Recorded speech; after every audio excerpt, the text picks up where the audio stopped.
conversation centered on the two of us, let me begin my story with the Dance of Death. The Dance of Death. It was just minutes away from the 6th hour of Yom Kippur. I glanced up toward the window of King Herod. I captured the events that have unfolded in the hours past, for I knoweth all things.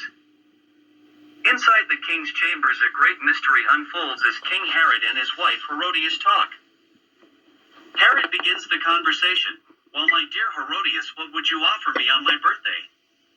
Her reply was this: "You already have everything. What more could I offer you?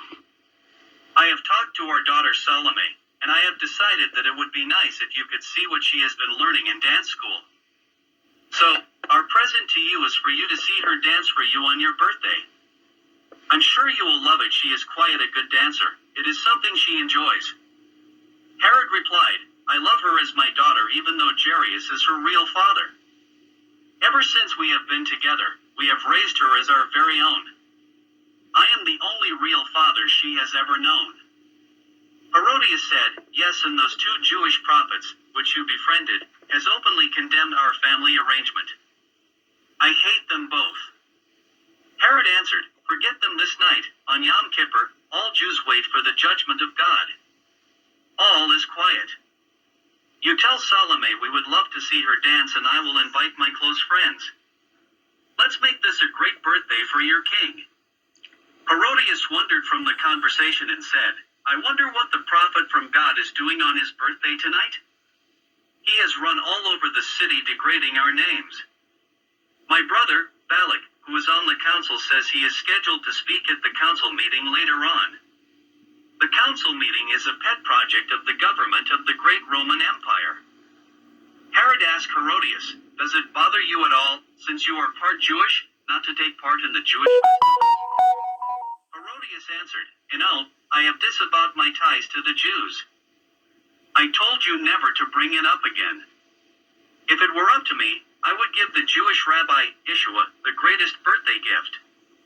It would be one he would never forget. Then I would see how he reacted to Yom Kippur or any other Jewish festival." Herod said, "Well, maybe we should invite him to my birthday bash and see how he reacts." "Is that what you have in mind?" "Not hardly," said Herodias. "Are you out of your mind? No Jew will ever dine at our table with the exception of my brother, Balak, and a few of his close friends. Not even Salome's real father, Jairus, head of the synagogue at Sardis, is welcome here." Herod asked, "What is this present you would give to the rabbi?" Herodias answered, "I would give him the head of almost every Jew under Rome rule, served on a silver platter. Then I would serve up his head in the same manner and deliver it to Caesar. I claim no ties to the Jewish way of life." Then Herodias continued, "I don't see why you haven't done something about the Jews by now. They are corrupting the Roman government." Herod replied, "You know the council keeps them in line using the law. That is all they care about. Your brother has told you that many times, as has Jairus, your first husband. They have both said the council is planning on giving him a chilling reception. They plan on using his report and turning the council against him and John, his close friend. Don't tell me you are planning on letting John out of prison?" asked Herodias. "What else can I do? He has done no wrong and the council would like to have him at the meeting when they use the law to turn then entire council members against him." Herod asked Herodias, "What is this big surprise you keep talking about?"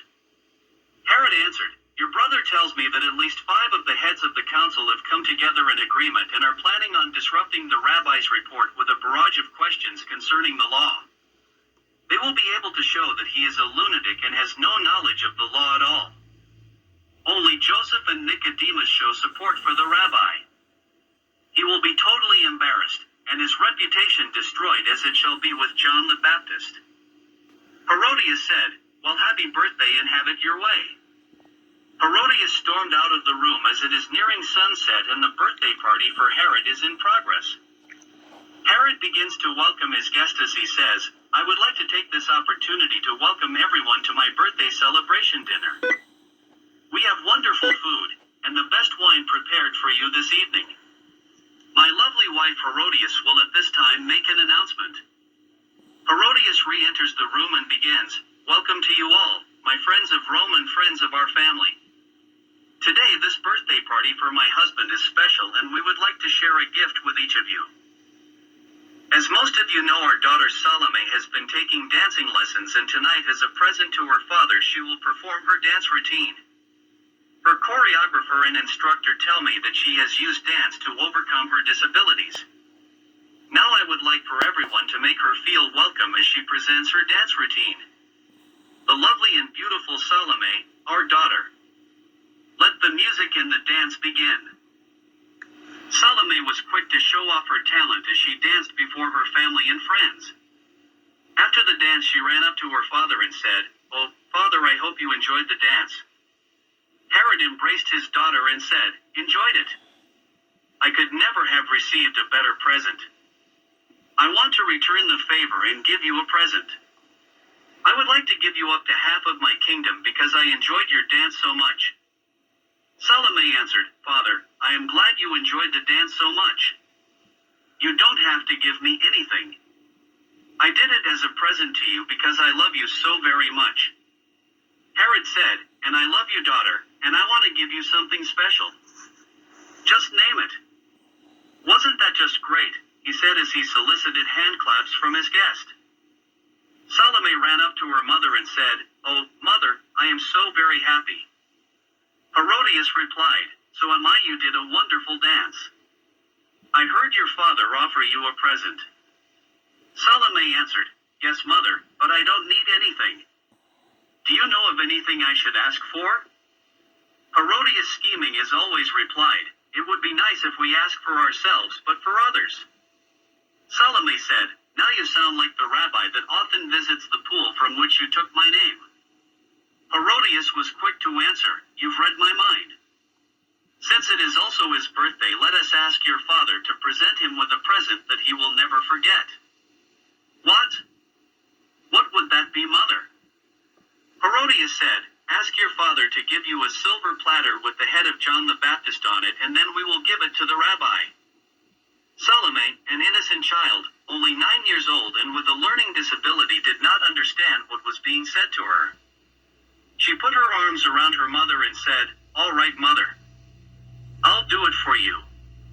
Salome ran over to her father as the party came to an end and said, "Father, Father, I know what I want you to give me. It is something I can offer the rabbi, Yeshua." Herod said, "What is it, child?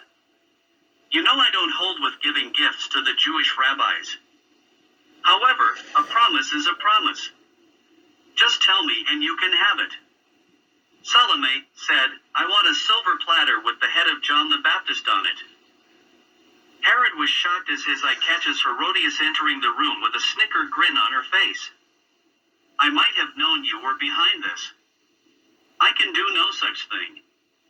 Herodias was quick in her response, "My dear husband, you know the Roman custom. You are bound by it. Once the words have gone out of your mouth, you must live by them. This is your loyal oath to Rome." Herod said, "The Hebrew has done nothing to me, and he has broken no law. You, on the other hand, are using the innocent child as a means of getting your own way." Then Herod said, "I am bound by my allegiance to Rome. What is the life of one Jew?" He sent for the guard and said, "Guard, let me sign the paper and run them over to the prison. I want the head of John the Baptist brought to me on a silver platter, and then I will send it to the rabbi, Yeshua." The guard replied, "Yes, sir, right away." Herodias exited the room laughing as she goes, "Ha, ha, ha, come on Salome dear, you won't even have to look at your present. The head of John on the silver platter of redemption will serve its purpose." I heard the conversations end as I was outside the king's quarters. "John, that is a gruesome story, but you know you already knew the end of your life from the beginning. You have nothing to worry about. You and I have talked many times, and you knew that I would have to travel these last 6 months alone until I too would follow you in death on what would have been your birthday, on Passover." John said, "Will I live again as you have said you also will live again?" Yes, John the First will call for you as Elias, and you shall hear and come to me as did Lazarus did from his tomb when I said, Lazarus, come forth. Not only that, John, but when my dead body is raised, the two witnesses which we talked about shall bed up, and 500 of the saints shall be resurrected from the field of blood adjacent to the old leper campsite, and you, Elias, also known as John, shall come forth and walk with us into the city of Jerusalem. John, your journey to the paradise of the grave shall offer you your rest. John said to Yeshua, Michael, your angel, paid me a visit, and I wrote everything down which you sent by him. I also made a separate report for you to take back to the council. Yeshua asked, where will I find this report? John replied, I left them in the leper camp in our camping quarters at Patmos. You know, there are only a few people left in the leper camp since you came there. They say they are waiting for you to call them to the great day of the feast. Yeshua said, I am making all preparations now. I will go and retrieve your work of the revelation of my life and the report to carry back to the council. Before I leave, John, here is my final minutes with you.